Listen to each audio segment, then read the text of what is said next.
အားလုံးပဲမင်္ဂလာပါခင်ဗျာအဒီပိုင်ဖုန်း YouTube channel လေးနဲ့ပြန်လည်ကြိုဆိုလိုက်ပါတယ်ဒီနေ့ကျွန်တော်ညောင်းပေးခြင်းတဲ့အကြောင်းအရာလေးကတော့ဗီဒီယိုဖုန်းနဲ့ဗီဒီယို editing ပြုလုပ်မဲ့သူတွေအတွက် VLLO ဆိုတဲ့ video editing software လေးရဲ့ tutorial number 5အနေနဲ့ကျွန်တော်ဆက်လက်ပြီးတော့ရှင်းပြသွားကြပါမယ်ဒါတော့ VLLO ဆိုတဲ့ software လေးကိုဖွင့်လိုက်မယ်ဖွင့်လိုက်ပြီးတော့ထုံးစံတိုင်းပါပဲ message တွေတည်တဲ့တိုင်းပါပဲ new project ကိုသွားမယ်new project ကိုသွားပြီးတော့မိမိ video editing လုပ်မယ် video လေးတွေဒါမှမဟုတ်ဓာတ်ပုံလေးတွေကိုရွေးမယ်ဒီတဲ့ကြောင့် slash more photo ကိုနှိပ်မယ်အဲ့တက်ကမိမိပြုလုပ်ချင်တဲ့ video file တွေဓာတ်ပုံတွေကိုရွေးခဲ့လိုက်မယ်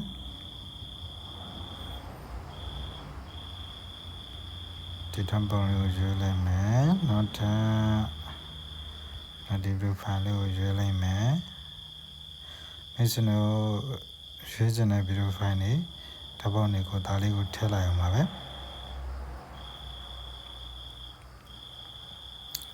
ဒီဓာတ်ပုံလေးရွေးလိုက်မယ်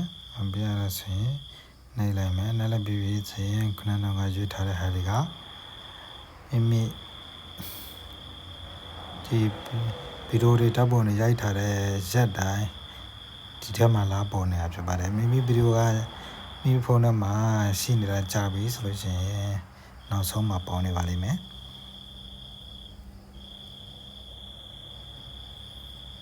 โอเคခုနကဒီရေးထားတဲ့3ခုရေးလိုက်မယ်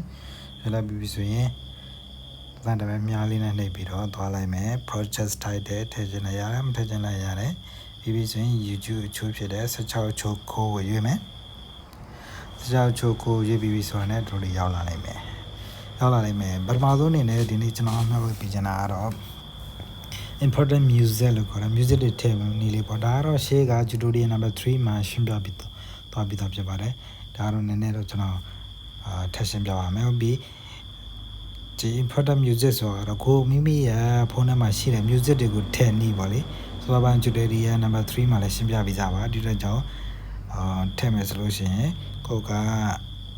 ဒီဘက်တော့အတန်းနဲ့က music ပုံနဲ့ BGM ဆိုတာလေးကိုနှိပ်မယ်နှိပ်ပြီးဆိုလို့ရှိရင်ဒီထဲမှာပါတာလေးတွေကတော့ဒါဒီ software တွေကပါတဲ့sound တွေပေါ့အဲ့အရာတွေကိုထည့်ချင်လိုက်ရတယ်မထည့်ချင်လိုက်ရတယ်ဒါပေမဲ့မိတ်ဆွေတို့က YouTube မှာ video file ကိုတင်မယ်ဆိုလို့ရှိရင်တော့ဒီ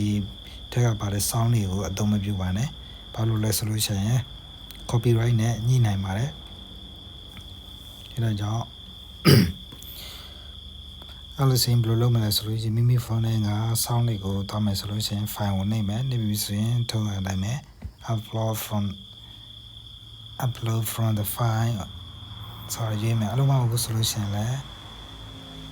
extract from the video အစရှိတဲ့ပြင်ဗီဒီယိုတဲက audio ကိုသုံးနေတယ်ဆိုလို့ရှိရင်ဒါကိုနှိပ်လိုက်မယ်ဒါမှမဟုတ်ဘူးဗီဒီယိုတဲကမဟုတ်ဘူးဗီဒီယိုတဲက file ကိုသုံးချင်တယ်ဆိုရင်တော့ extract from video ဆိုတာနှိပ်မယ်အဲ့လိုမှမဟုတ်ဆိုလို့ရှိရင်တော့ audio file တည်တံ့သွားချင်တယ်ဆိုလို့ရှိရင်တော့ upload from file ဆိုတာကနှိပ်လိုက်အောင်ပါပဲဒါဆိုလို့ရှိရင်မိမိ channel တွေရွေးလို့ရပြီဟုတ်ပြီဒါဆိုလို့ရှိရင်တော့အဲ့လိုရွေးပြီးတော့ပြီဆိုလို့ရှိရင် slap ပေးမယ် slap ပေးပြီးတော့ manage ကိုနှိပ်မယ်ဟုတ်ပြီဒါကတော့ important video important music ထည့်နေပါ important music ထည့်နေ tutorial number 3မှာလည်းရှင်းပြပြီးသားဖြစ်ပါတယ်ဒီတော့ကြောင့်ကျွန်တော်အကြိမ်မရှင်းပြတော့ဘူးဟုတ်ပြီအဲ့ဆိုလို့ရှိရင်ဒါလေးပြီးသွားပြီပေါ့နောက်တစ်ခုအနေနဲ့ကျွန်တော်ဗာရှင်းပြချင်တယ်လဲဆိုလို့ရှိရင် filter and adjustment ကိုရှင်းတော့ပြီးချင်ပါတယ်ဒီတော့ကြောင့်မိမိကဒီအောက်ကဘာတန်းတွေက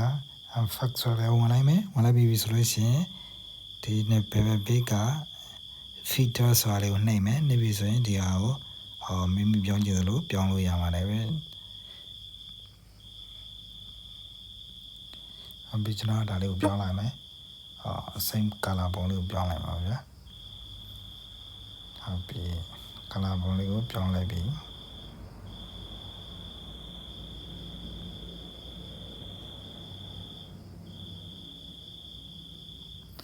ပြီးရင်ဒီ video file တွေလည်းဒီလိုပဲမိတ်ဆွေတို့ကအသုံးပြောင်းချင်တယ်ဆိုရင်ပြောင်းလို့ရတယ်ဟုတ်ပြီဘယ်လိုပြောင်းမလဲဆိုလို့ရှိရင်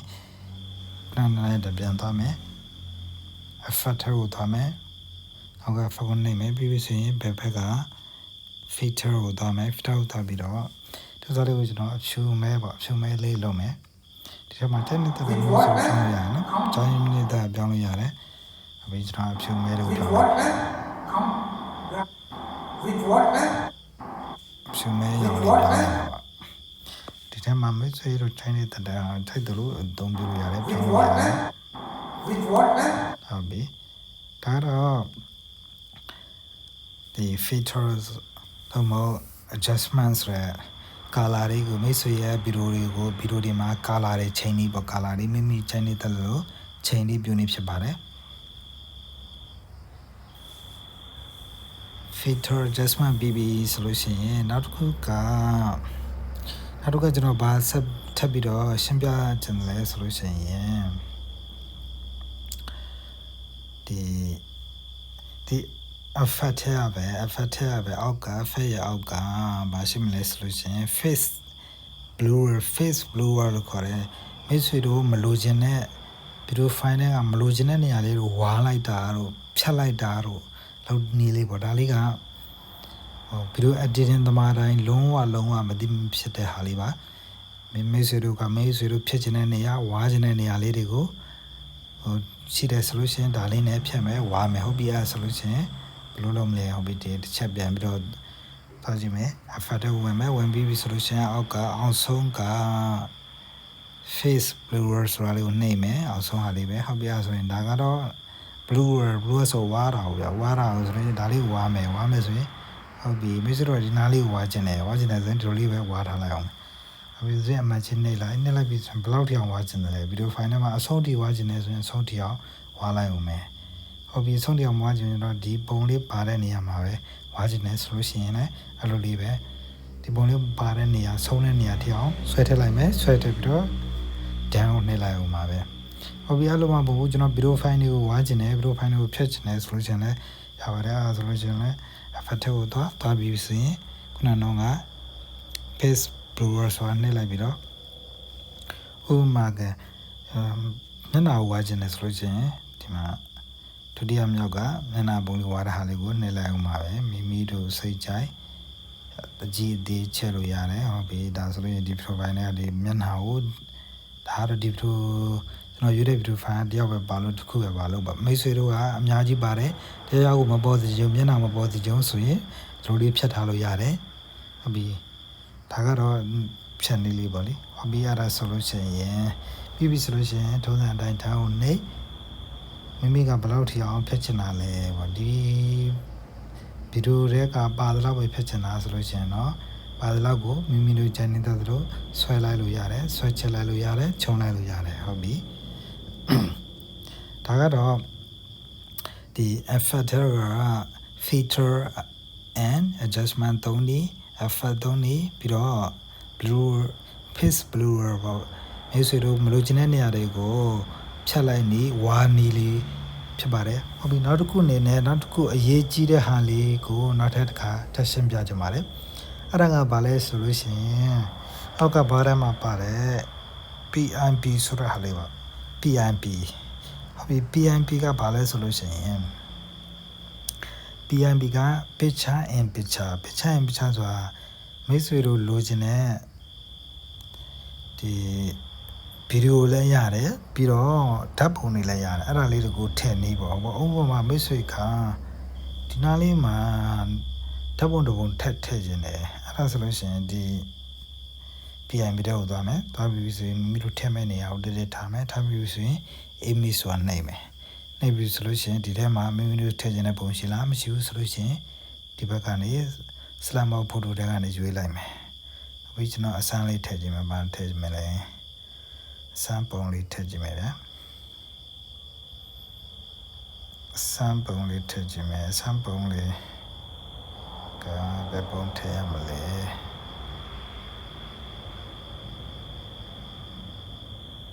စမ်းပုံလေးဟိုစမ်းပုံလေးကကျွန်တော်ဒီစဖတ်နေတဲ့ပုံလေးထည့်မယ်ဗျာဟုတ်ပြီစဖတ်နေတဲ့ပုံလေးထည့်မယ်ဟုတ်ပြီစဖတ်တဲ့ပုံလေးကကျွန်တော်ဖုန်းထဲမှာရှိနေကြပြီဆိုတော့အများကြီးဒီအောက်မှာရှိနေလိမ့်မယ်အောင်နားလေးမှာရှင်းနေလိုက်မယ်ခုနကအစမ်းရွေးထားတဲ့ဟာလေးကိုရှာလိုက်မယ်အောင်နားလေးမှာရှင်းနေမယ်ထင်တယ်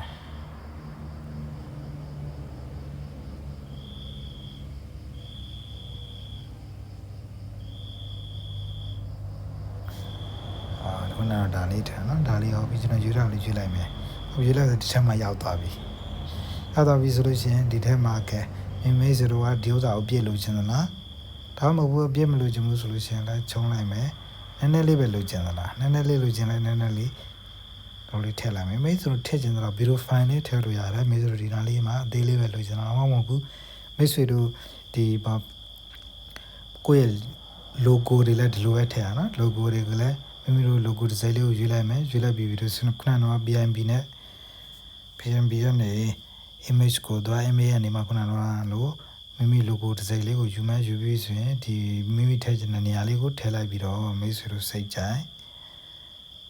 ဆွဲလိုက်အောင်ပါပဲအဆုံးထိထားချင်တယ်ဆိုရင်ဆုံးထိထားအလဲနားမှာပဲထားချင်တယ်အလဲနားမိမိ channel သလောက်ထားလို့ရတယ်ဟုတ်ပြီကျွန်တော်ကတော့အစနဲ့ဆုံးထားမယ်ဆိုလို့ချင်းမဆွဲတော့ဘူးဒီရောက်က from start ဆိုတာနေလိုက်မယ် from start ရောက်သွားပြီပြီးတော့ until the end ဆိုတာရှိတယ် until the end ဆိုလို့ချင်းဒါအဆုံးထိသွားလိုက်ပြီဒါဆိုလို့ချင်းဒီဟာလေးကအမြဲတမ်းပြနေလိမ့်မယ်နော်အမြဲတမ်းပြနေလိမ့်မယ်